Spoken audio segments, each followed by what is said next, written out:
ప్రియరా, దేవుడు అబ్రాముని అంత బహుగా ఆశీర్వదించాడు. అదే ఆదికాండం 24వ అధ్యాయం చదువుదాం. 34వ వచనం. 24వ అధ్యాయం 34వ వచనం.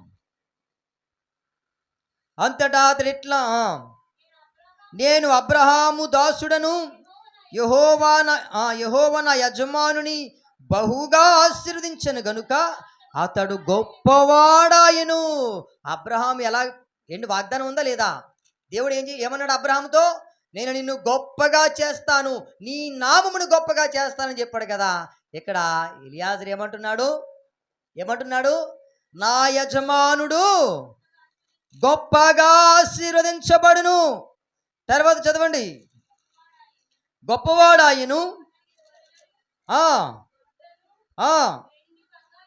వెండి బంగారములను దాసీలను ఒంటెలను గాడిదలను దయచేసను నా యజమానుని. ప్రియరా, అబ్రహాముకి ఏది కొదువు లేదంట.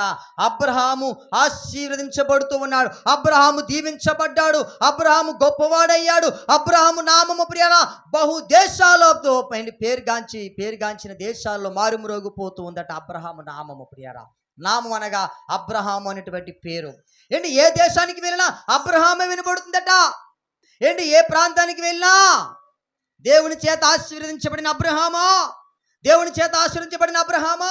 ఏ పట్టణానికి వెళ్ళినా, ఏ ప్రాంతానికి వెళ్ళినా, ఏ గ్రామానికి వెళ్ళినా, ఏ దేశానికి వెళ్ళినా అబ్రహాము గారి పేరు వినబడుతుందట. ప్రియ దేవునికి స్తోత్రం కలుగును గాక. ఎందుకో తెలుసా? అబ్రహాము దేవుని ఆశీర్వాదాన్ని కోరుకున్నాడు. అబ్రహాము దేవుని చేత ఆశీర్వదించబడాలనుకున్నాడు. అబ్రహాము ప్రియడా నా బంధువులు ఇచ్చింది నాకు కావాలి, నా పితరులు ఇచ్చింది నాకు కావాలి అని కోరుకోలేదు. ఎవరో మనుషులు నాకు సహాయం చేయాలని కోరుకోలేదు. మనుషులను ఆశీర్వదించాలని కోరుకోలేదు. మనుషులకు ఎవరిని ఇస్తే బాగుని అనుకోలేదు. అన్నిటినీ విడిచిపెట్టి దేవుని దగ్గరికి వచ్చేసాడు. తండ్రి ఇంటి నుండి, బంధువుల యొద్ద నుండి, దేశము నుండి సమస్తాన్ని విడిచిపెట్టి అబ్రహాము దేవుని దగ్గరికి వచ్చేసాడు. దేవుడు అబ్రహామును విడిచిపెట్టేశాడా? అబ్రహాముని విడిచిపెట్టలేదు ప్రియుల. అబ్రహాము అనేక మందికి దీవెనకరంగా మారిపోయాడు. అనేక మందికి ఆశీర్వాదకరంగా మారిపోయాడు. ఈనాటికి కూడా మన అబ్రహాం గురించి ఎందుకు చెప్పుకోవడం తెలుసా? అబ్రహాము ప్రియర విశ్వాసం అంత గొప్పది. దేవునికి మహిమ కలుగును గాక. అబ్రహాము అనేక మందికి సహాయకుడిగా మారిపోయాడు. అబ్రహాము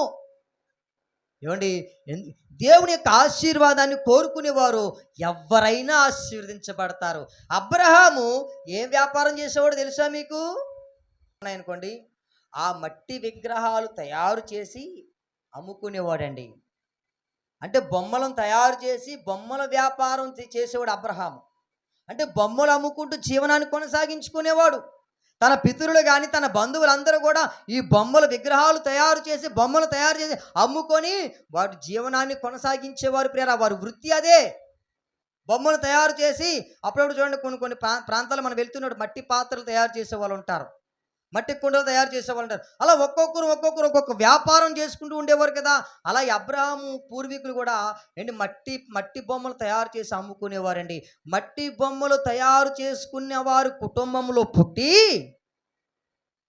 మట్టి బొమ్మలు అమ్ముకునేవారు కుటుంబంలో పుట్టి ఎంత గొప్పవాడైపోయాడో అబ్రహాము, ఎంత ఆశీర్వదించబడ్డాడో అబ్రహాము, ఎంత దీవించబడ్డాడో అబ్రహాము. ప్రియరా, చూడండి, యోబు గ్రంథము చదువుదాం. 1వ అధ్యాయము 10వ వచనం. యోబు గ్రంథం 1వ అధ్యాయం 10వ వచనం. నీవు అతనికిని అతని ఇంటి వారికిని అతనికి కలిగిన సమస్తమునకును చుట్టూ కంచి వేసితివి కదా. నీవు అతని చేతి పనిని దీవించుట చేత అతని ఆస్తి దేశములో బహుగా విస్తరించి ఉన్నది. ఎవరిక్కడ?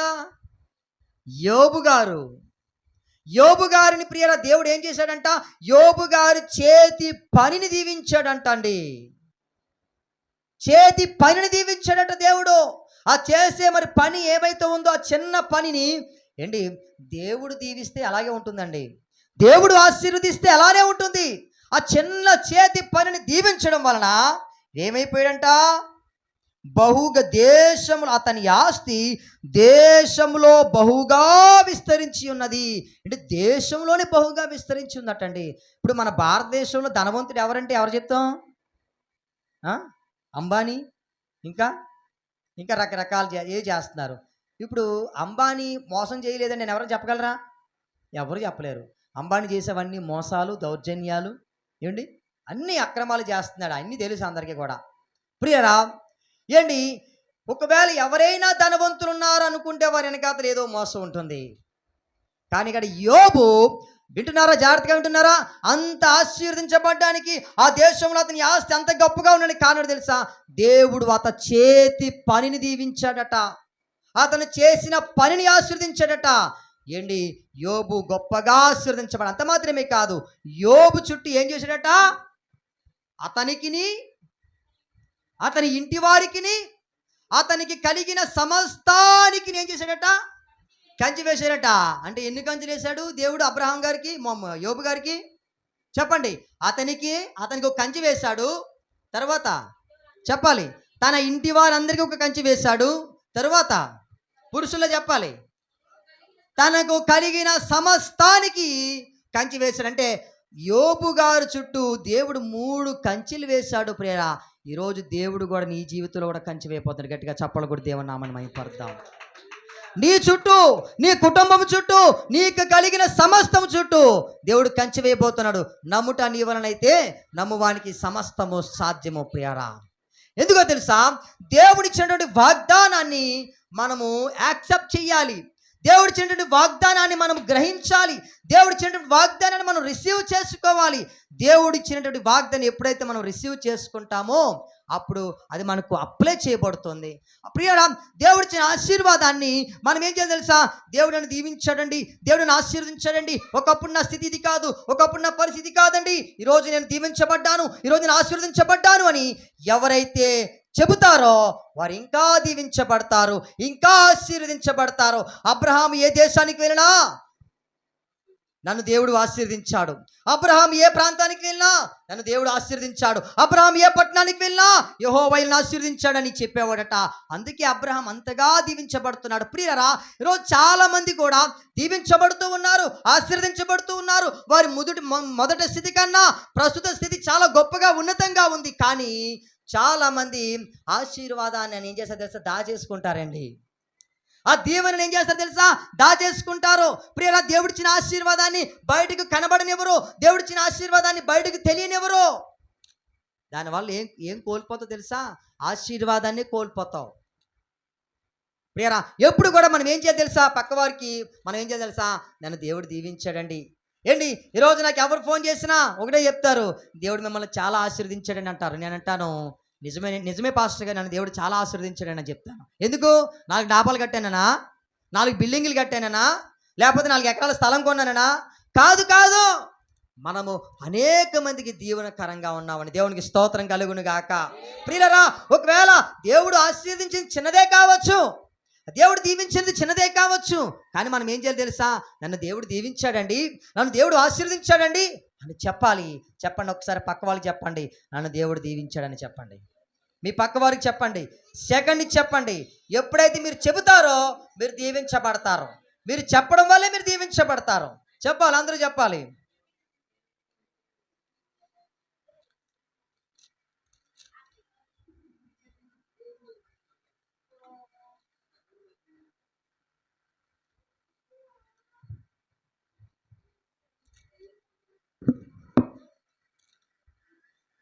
చెప్పారా? అందరూ చెప్పారా? నిజంగా చెప్పారా? నమ్మండి, మీరు ఎవరైతే చెప్పారో వారు ఖచ్చితంగా ఈ నెలలో ఒక అద్భుతాన్ని చూస్తారు. Amen, amen. నమ్మిన వారు ఆమెన్ చెప్దాం. హల్లెలూయా. ప్రియులారా, నా జీవితంలో నేను ప్రత్యక్ష సాక్షిని.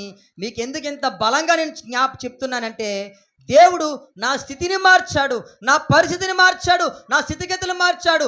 దేవుడు ఒక ఉన్నతమైనటువంటి మార్గంలోనికి నన్ను నడిపిస్తూ ఉన్నాడు. ఇంకా ఉన్నతమైన మార్గాల వైపు నన్ను దేవుడు నడిపించబోతూ ఉన్నాడు. ప్రియరా, ఎందుకు తెలుసా? దేవుడు చెప్పిన మాట ప్రకారంగా మనం చేసినప్పుడు, దేవుని యొక్క ఆశీర్వాదాన్ని మనం కోరుకున్నప్పుడు, మనము మన కుటుంబాలు కూడా ఆ రీతిగా దీవించబడుతూ ఉంటాయి, ఆ రీతిగా ఆశీర్వదించబడుతూ ఉంటాయి. ప్రియరా, దేవుడిచ్చిన ఆశీర్వాదాన్ని ఎప్పుడు కూడా మనము కాదనకూడదు. దేవుడిచ్చిన ఆశీర్వాదాన్ని ఎప్పుడు కూడా మనం పోగొట్టుకోకూడదు.